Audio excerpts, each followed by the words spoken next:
قاضی فائز عیسیٰ کی کورٹ کے اندر جتنی بھی کیسز میں یہ بیٹھے ہوتے ہیں اس میں بسا اوقات انہوں نے 9 مئی کو ریفر کیا ہے، اور جب بھی یہ 9 مئی کو ریفر کرتے ہیں تو یہ اس طریقے سے کرتے ہیں جیسے کہ یہ پی ٹی آئی نے 9 مئی کرنے کی ذمہ دار ہے.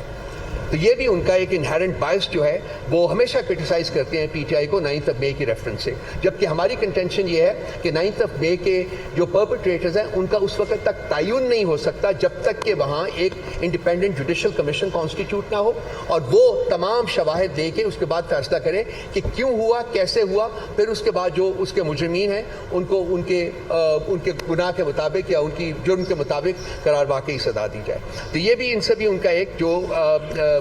باعث ہے وہ ظاہر ہوتا ہے. اس کے علاوہ 184(3) کے تحت جتنے بھی کیسز جو ہیں سنے گئے ہیں وہ تمام کو لائیو سٹریم کیا جاتا ہے، لیکن جب خان صاحب کی باری آتی ہے تو وہ لائیو سٹریم نہیں کیا جاتا. یہ ایک پیٹنٹ باعث ہے جو کہ ظاہر کرتا ہے کہ خان صاحب کے بارے میں جب خان صاحب کے کیس کو کیوں نہیں لائیو سٹریم کیا جاتا جیسے کہ باقی تمام کیسز جو ہیں. اگر قانون سب کے لیے برابر ہے، اگر سپریم کورٹ جو ہے جب ججمنٹ ڈسپینس کرتی ہے تو سب کے لیے ایک ہی قانون کے مطابق کرتی ہے، تو پھر وہ خان صاحب کے بارے میں جب ان کی بات آتی ہے تو کیوں وہ قانون بدل دیا جاتا ہے، کیوں ان کا باعث جو ہے وہ سامنے آ جاتا ہے. تو ہم یہ بھی ان کے یہ اس چیز کا ایک ثبوت ہے کہ خان صاحب یا ان کے بارے میں کیسز جو اس کے بارے میں ان کا ایک انہیرنٹ باعث ہے. اس کے علاوہ جو قاضی فائز عیسیٰ صاحب کی بیگم صاحبہ ہے ان کی بہت ساری سٹیٹمنٹس ہیں ہمارے پاس. ایک سٹیٹمنٹ ان کی یہ تھی جب انہوں نے کہا تھا کہ عمران خان نے جو منی ٹریل دی ہے اس کے بارے میں مجھے شدید تحفظات ہیں، یہ منی ٹریل نہیں ٹھیک. کورٹ ججمنٹ دیتی ہے کہ وہ صادق اور امین ہیں، اور بیگم عیسیٰ جو ہے وہ سٹیٹمنٹ دیتی ہیں کہ جی مجھے ڈاؤٹس ہیں اس کے بارے میں اور میں اس منی ٹریل کو نہیں مانتی. یہ ان کی سٹیٹمنٹ ہمارے پاس یہ موجود ہیں، اس کے واچنگ ڈاکیومنٹس جو ہے سارے. اس کے علاوہ خان صاحب کو بطور پرائم منسٹر ریموو کرنے کی انہوں نے ڈیمانڈ کی ہوئی ہے، اور وہ بیسز انہوں نے بنایا تھا کہ انہوں نے اپنے ایسٹس جو ہیں وہ ڈکلیئر نہیں کیے. کورٹ کی ججمنٹ ایک ہے. پی ٹی آئی رہنما لائیو ٹیلی ویژن کے اوپر آ کے بات کریں، میں آپ کو بتاتی ہوں کہ میں کیوں یہ کہہ رہی ہوں. اس کے علاوہ بیگم عیسیٰ نے عمران خان صاحب کو ایک لیٹر لکھا تھا، وہ لیٹر بھی ہمارے ریکارڈ میں یہاں اور وہ میڈیا میں بھی رپورٹ ہوا ہے،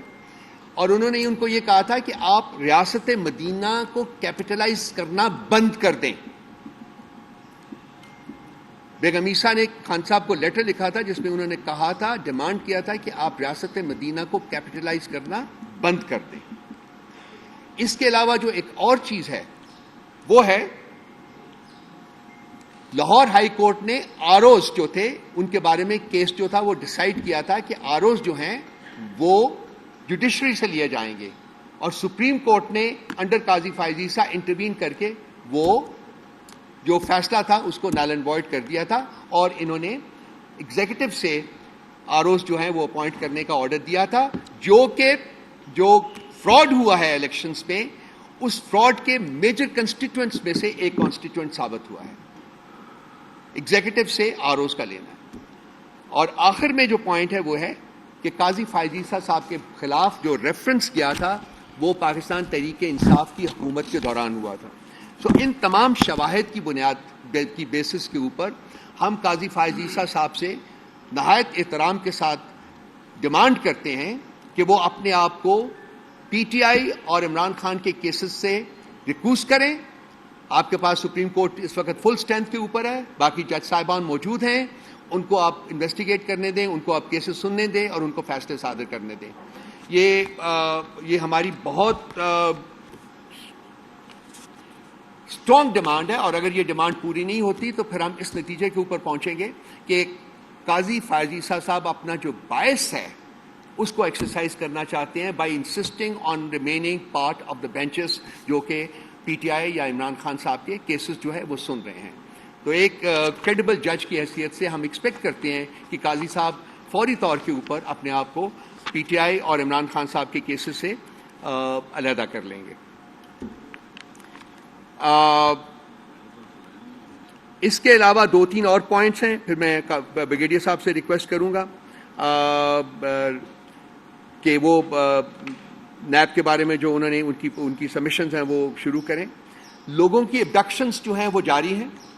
کل آپ نے دیکھا کہ ہمارے پروٹیسٹ کے موقع کے اوپر تمام پنجاب میں سیکشن 144 نافذ کر دیا گیا.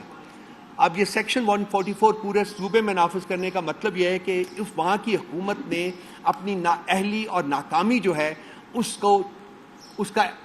کی کنفیشن کی ہے, مانے ہیں, اور کہا ہے کہ چونکہ ہم سے کنٹرول نہیں ہوتا, یہ پی ٹی آئی والے جو ہیں یہ باہر نکل آتے ہیں اور یہ پیسفل پروٹیسٹ کرتے ہیں اور ان کو ہم نے پیسفل پروٹیسٹ نہیں کرنے دینا, اس لیے ہم سیکشن 144 نافذ کر رہے ہیں. اور اس کے تحت 3 ایم پی او کے تحت بھی مجھے بتایا گیا, میں اوپر آ رہا تھا تو کچھ مقدمے جو ہیں 3 ایم پی او کے تحت بھی مقدمے جو ہیں وہ 10 مقدمے جو ہیں وہ انہوں نے انسٹیٹیوٹ کرنے کے احکامات صادر ہو چکے ہیں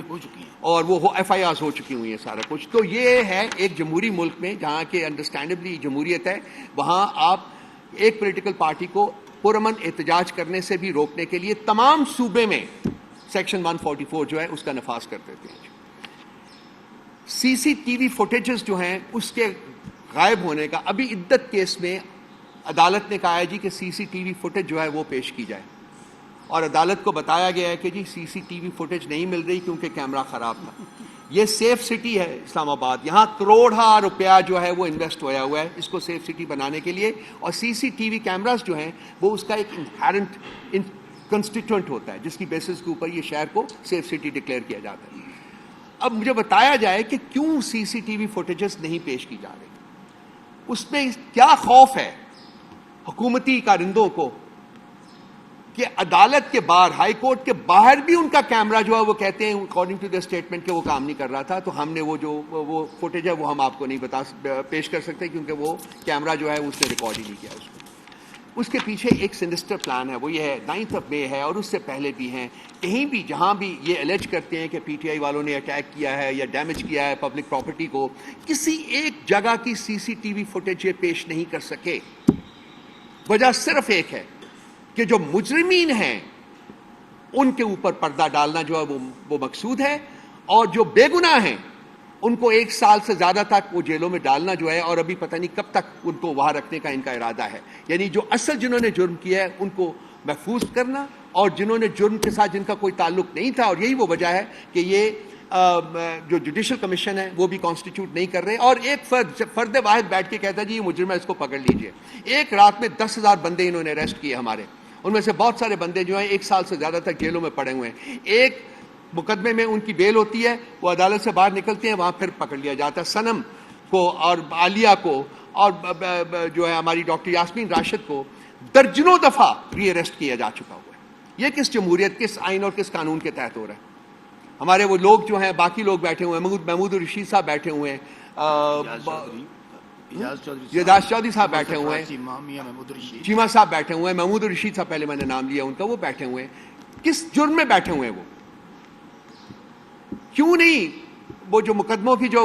چلان ہے وہ پیش کیے جاتے, کیوں نہیں مقدمات آگے جاتے